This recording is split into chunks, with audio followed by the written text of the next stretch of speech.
Industrial accidents should always be avoided if possible, but every once in a while something goes wrong at the factory and it's actually kind of sweet. That was the case this week when two people fell into a chocolate tank at the M&M Mars factory in Elizabethtown, Pennsylvania. According to Penn Live, the individuals were unable to escape the chocolate, which was believed to be about waist deep.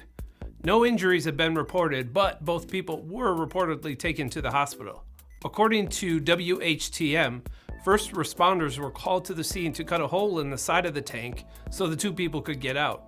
A spokesperson for Mars told the news station that they are actively managing the situation and our primary focus is supporting emergency teams on site. The plant manufactures several confections, including M&Ms and Dove chocolates. It's also located just south of Hershey, Pennsylvania. Amazingly, this is not the first time in the past calendar year that a chocolate factory has played site to a mishap. According to Newsweek, a woman was hospitalized with a head injury and a broken tooth after her colleague at the La Lecca factory in Arona, Italy last year hit her over the head with a 2-pound chocolate bar. The assault reportedly happened after a prolonged argument about chocolate. So there's no need to sugarcoat it.